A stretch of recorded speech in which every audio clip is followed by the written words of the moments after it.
다음 주제는 스치기만 해도 아픈 통풍 이야기 해보겠습니다. 연세대 세브란스 병원 류마티스 내과 박용범 교수님의 세 번째 수업입니다. 앞서 문지연 교수님께서 대상포진에 대해서 말씀해 주셨는데요. 들으면서 저도 남일 같지가 않았습니다. 왜냐하면 저희 그 진료실에서 만난 통풍 환자들도 대상포진 못지않게 아주 극심한 통증을 본인들이 느끼기 때문인데요. 환자분들 오셔서 뭐 이불이 스치는 것도 견딜 수가 없었다. 뭐 단순히 욱신거리는 게 아니라 칼로 찌르는 것 같다. 발이 아주 뜨겁게 타오르는 느낌이다. 또 이제 새벽에 너무 아파가지고 밤에 깨서 화장실 가는 것도 어려워서 기어서 간다. 뭐 이런 이제 매우 그 심한 고통을 호소한 분들이 많습니다. 진짜 그냥 통풍 걸리신 분들은 진짜 그렇게 얘기하더라고. 바람 스치면 아프다고. 이름에 딱 있잖아요. 예. 네, 맞습니다. 통풍은 이제 아플통, 바람풍 이렇게 써서 바람만 불어도 아플 정도의 극심한 통증을 유발하는 그 질환인데요.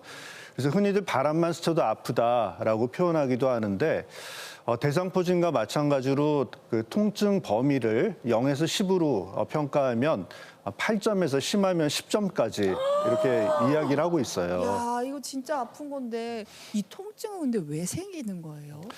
예, 통풍은 이제 소변으로 배출되어야 할 몸에 있는 요산이 체내에 축적되면서 발생하는 질환인데요.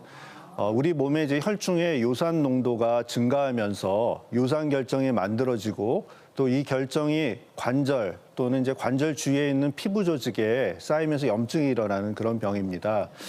쉽게 말해서 그 혈압이 높아지면 고혈압이고 혈당이 높아지면 당뇨가 생기듯이 통풍은 요산 수치가 높아져서 발생하는 질환이라고 보시면 되는 거죠.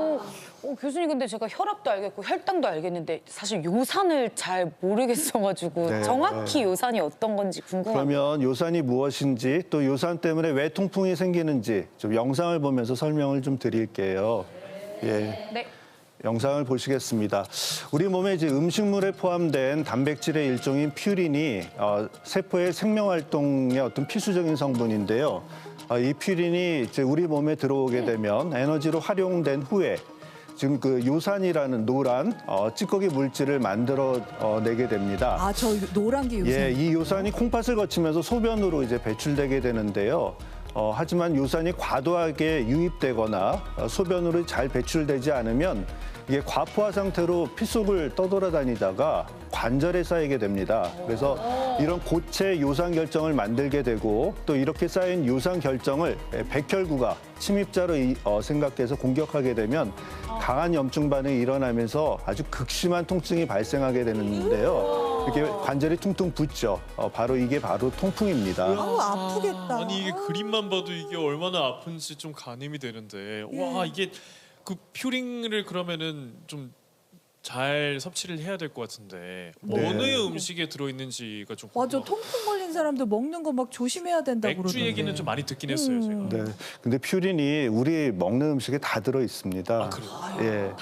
그래서 통풍에 안 걸리려면은 퓨린이 많은 음식을 좀 피해야 되는데요. 대표적인 게 말씀하신 바로 술입니다. 어머. 제 친구도 통풍에 걸려가지고 맥주는 안 마시고 대신 소주, 위스키, 와인 이거를 미친 듯이 먹더라니까요. 맥주만 안... 사실 저도 그렇긴 한데. 그래요. 다들 아프신 분들이 맥주만 안 마시면 돼. 이 이야기 많이 하세요. 근데 다른 이게 술은 그게 괜찮나요? 대표적으로 맥주가 제일 안 좋다고 알려져 있는데요. 뭐 사실은 양주나 소주나 막걸리나 어떤 술을 많이 먹는 게 안 좋습니다. 예. 술은 다 안 좋구나. 술 종류와 상관없이 술에 있는 이제 알코올 양의 문제인데요. 통풍에 이제 안 좋아서 지나친 음주는 이제 통풍이 생길 수 있는 지름길이고요. 또 이제 우리 많이 좋아하는 붉은 육류에도 퓨린이 많이 들어 있습니다. 이제 젊은 분들이 많이 이제 드시는 이제 곱창, 간, 뭐 이런 내장류를 좀 피해야 되시고 등푸른 생선이나 또 새우, 조개 같은 해산물도 퓨린이 많이 들어 있습니다. 거기에 많다고요? 예, 예. 그리고 우리 잘 모르는 이게 간과하기 쉬운 부분이 이제 콜라나 사이다 같은 그런 청량 음료인데 사과 주스나 오렌지 주스 이를 포함해서 이런 주스에도 액상 과당이 들어 있는데 통풍에 안 좋아서 유산 수치가 높으면 이런 음식은 좀 피해야 됩니다. 어떡해요. 저 고기, 해산물, 액상가당 술 다 좋아하는데 저기 푸린이 그렇게 많이 아니 들어있는지 저기에 몰랐어요. 풀떼기 빼고는 다인 것 같아요. 정말. 근데 유산 수치가 너무 높지 않다면 적당히 드셔도 괜찮으니까 너무 걱정 안 하셔도 됩니다. 다만 이제 통풍을 조금 더 조심해야 되는 분들이 있는데요.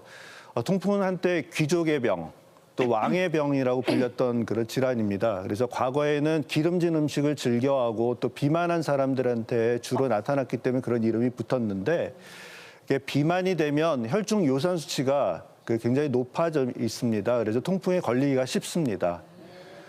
최근에는 이제 우리나라 사람들도 기름진 음식을 많이 드시잖아요. 그래서 이제 서구화된 식습관으로 변하면서 비만한 사람들이 많아지고 또 그 영향으로 통풍 환자가 늘고 있는데 과거에는 이제 중년 남성들에게 오는 병으로 여겨졌지만 요즘에는 20, 30대 젊은 층에서도 환자가 매우 증가되고 있습니다. 최근에 뭐 국민건강보험 그 데이터에 의하면 5년 사이에 85%가 늘었다고까지 얘기하고 있어요. 진짜요? 그리고 이제 2024년도 통계인데요. 이때 이제 남성 환자가 한 51만 4천 명 정도 됐고 여성 환자는 3만 9천 명 정도 됐습니다. 아니, 그러면 차이가 꽤 많이 나는 거잖아요. 예, 맞습니다. 남성 환자가 왜 더 많은 거예요? 아직 그 기전을 완전히 밝히지는 못했는데요. 여성의 경우는 여성 에스트로겐이 이제 요산 배출을 촉진해서 상대적으로 통풍 그 위험이 좀 낮다고 생각합니다. 그런데 이제 폐경이 되면 호르몬이 감소되잖아요. 그래서 폐경 이후에는 통풍 발생 위험이 남자만큼 증가하게 됩니다. 그래서 젊은 여성에게는 통풍이 별로 없는데 폐경 이후에는 이제 통풍은 조심해야 합니다. 그리고 이제 과음이나 과식 같은 생활 습관 역시 중요한 원인이 될 수 있습니다. 고혈압이 있다든지 당뇨가 있다든지 또 이제 고지혈증이 있다 이런 대사증후군이 있는 분들은 이제 배 나온 분들이 있잖아요. 요산 배출 능력이 좀 떨어지고 그로 인해서 요산 수치가 높아질 수가 있습니다. 또 하나 이제 만성 콩팥 질환이 있는 분들이 있죠. 이런 분들은 콩팥 기능이 떨어지면서 요산을 제대로 배출하지 못해서 위험이 더 커질 수가 있고요. 특히 이제 가족 중에 아까 그 대장포진도 말씀하셨는데 통풍 이력이 있으면은 더 조심해야 됩니다. 어떤 한 연구에 따르면 통풍 위험은 가족력이 있는 분들에서 한 2배 정도 높았고요. 특히나 뭐 쌍둥이 연구 뭐 이런 경우에 8배까지도 보고를 하고 있습니다. 통풍 아유, 통풍은 아유 없습니다. 다행이네요. 예. 다행이에라. 다행이에요. 예. 근데 그러면 통풍 같은 경우에는 앞서 대상포진은 이제 뭐 열이 난다던가 이런 게 있었잖아요. 이게 바로 그러면 통풍은 아픈 거예요? 그렇지는 않습니다. 통풍은 이제 한 4가지 단계로 설명을 할 수가 있는데요. 통풍이 맨 처음 시작되는 단계는 이제 무증상 단계입니다. 그 요산만 높은 그런 상태라고 해서 무증상 고요산혈증 이렇게 이제 부르는데 말 그대로 요산 수치는 높지만은 이제 증상이 나타나지 않는 상태라서 통풍이라고 생각하는 분들은 거의 없습니다. 근데 이 요산 수치는 뭐 혈액 검사를 해야지 확인할 수 있나요? 네, 맞습니다. 요산 수치는 혈액 검사를 해야 알 수가 있는데요. 우리 건강검진 1년에 한 번씩 하시잖아요. 네. 이때 요산이라고 적힌 부분을 한번 주목해서 보시면 좋겠습니다. 이게 영어로 적혀 있을 수도 있는데 영어로는 유릭 애시드라고 이제 적혀 있거든요. 그 화면을 이제 보시면 요산 정상 수치가 한 2에서 6mg/dl라고 되어 있는데 남성은 7 이상, 여성은 6 이상 되면 고요산혈증이라고 봅니다. 여기 이제 검사 결과가 9.6이라고 나왔다면 이건 이제 고요산혈증을 진단을 할 수 있는 거죠. 그래서 이 단계에서는 이제 증상이 없기 때문에 건강검진을 통해서 이제 평소에 자기의 어떤 요산 수치를 잘 확인하고 있는 것이 중요할 것 같습니다. 그래서 이 시기에는 이제 체중 감량이 되게 중요해요. 아까 대사증후군 말씀드렸는데 이제 배 나오신 분들, 또 지방간 있는 분들 이런 분들은 이제 체중 감량을 하셔야 되고 절주나 또 그 맥주 요즘 뭐 튀긴 그 치킨 많이 드시잖아요. 이게 퓨린이 많은 음식을 좀 피하는 식습관을 좀 개선하는 게 2단계에서는 중요할 것 같습니다. 만약 2단계에서 관리하지 않고 지났다가는 아마 이제 증상이 없다 보니까 그 다음 단계로 아마 넘어가게 될 것 같습니다. 이제 그 다음 단계는 이제 2단계라고 하는데 급성 통풍성 관절염 단계입니다. 사진만 봐도 굉장히 아플 것 같아요. 우리가 이제 흔히 말하는 바람만 스쳐도 아프다라는 어떤 이런 단계인데요. 제가 강연 시작할 때 말씀드렸던 고통을 호소하는 분들이 대부분 2단계에서 이제 병원에 오게 되는데 1단계 관리 못해서 여기로 가는 거구나. 그렇게 될 수가 있는데 1단계는 본인이 이제 증상을 모르니까 이제 대부분 요번 2단계에서 병원에 이제 오시게 됩니다. 그래서 화면에 보는 것처럼 빨갛게 부어오르고 또 이제 통풍 발작을 일으키는데 보통은 엄지발가락 부위에 많이 와요. 근데 발목이나 발등, 발뒤꿈치 또 이제 무릎이나 팔꿈치에도 올 수가 있습니다. 그러면 이 통증이 얼마나 가는 거예요? 보통은 이제 수일에서 일주일을 넘지는 않습니다. 그래서 급성 발작이 이제 우선 이제 오게 되면 굉장히 아파서 염증을 가라앉히는 치료를 하게 되는데 이때 소염진통제나 콜키친 같은 치료제를 사용을 합니다. 그래서 환자의 상태에 따라서는 염증과 통증을 빠르게 완화하기 위해서 아까 말씀드린 스테로이드도 저희가 사용할 수가 있습니다. 아니 지금 이 티버 반응을 보니까 이 많은 분들께서 통풍에 대해서 관심이 굉장히 많으세요. 질문 엄청 올려주고 계신데, 이분은 통풍에 걸린 분 같은데 이렇게 질문을 주셨습니다. 그럼 통풍약은 아플 때만 먹어도 되나요? 라고 이렇게. 환자분들이 굉장히 많이 물어보시는 질문이세요. 내가 통풍인데 평생 약을 먹어야 되느냐, 나는 아프지 않는데 약을 꼭 먹어야 되느냐 이런 말씀 많이 하시는데 아프지 않아도 약을 드셔야 됩니다. 아 진짜? 예, 그 이유를 설명드릴게요.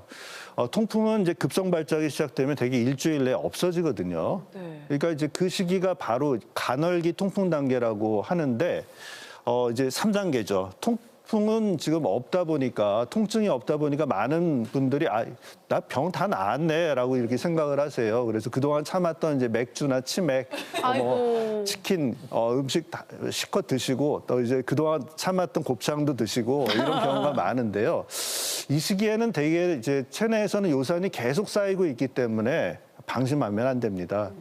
이때도 이제 운동과 절주를 통해서 혈중 요산 농도를 꾸준하게 관리하는 것이 중요한데 따라서 약을 빠짐없이 꼭 드시는 게 중요하겠죠. 약은 이제 요산 농도를 조절해야 되는 약을 가장 많이 알려져 있는 약이 알로퓨리놀 그리고 페북소스텟이라는 요산 생성 억제제가 있고요. 또 소변으로 많이 요산을 배출시키는 벤즈브로마론 같은 약이 있습니다. 아니 근데 이때 만약에 약을 안 먹거나 관리를 제대로 안 했을 때는 또 어떻게 되는지. 그러면 이제 4단계가 되겠죠? 네. 4단계요? 어머 세상에나. 이게 어마어마하죠. 이게 요산 결정이 지속적으로 이게 쌓이면 통풍이 이제 만성화된 상태에서 관절 주변으로 이렇게 쌓여서 요산 결정 이렇게 하얗게 보이는 부분이 요산 결정인데요. 엑스레이 보면은 엄지발가락 주위에 뿌옇게 보이는 부분이 있잖아요. 이게 네. 요산 결정 덩어리가 됩니다. 아니 이게 통풍 때문에 이렇게 되는 거라고요? 이 사진을 보면 너무 네. 충격적이라서 이거 막 그 류마티스 관절염 그런 꼭 그렇게 거야. 보이죠. 예. 예. 엄청나게 심한데 사실 류마티스 관절염 그 관절 변형을 보면 저렇게 심하지는 않습니다. 이건 훨씬 더 심합니다. 대개는 이제 남자분들이 뭐 일주일 내에 통증이 없어지니까 이렇게 병을 키우게 되다 보면 이런 상태에서 병원 오신 분들도 있어요. 그래서 사진을 보면은 그 토파이라고 하는 이제 통풍 결절이라고 하는데 요산 결정이 관절 주변에 축적돼서 아주 딱딱한 그런 하얀 덩어리를 형성하는데요.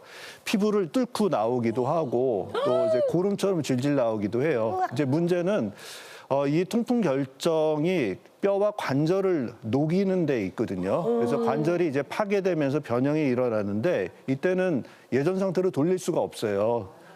그래서 심한 경우에는 이제 수술해서 요산 결정을 빼내야 되는 그런 경우도 있고요. 근데 이제 문제가 통풍이 관절만 망가뜨리는 게 아니고요. 몸의 여기저기에 이게 요산 결정이 왜 관절에만 쌓이겠어요? 뭐 내부 장기에도 쌓이게 되겠죠.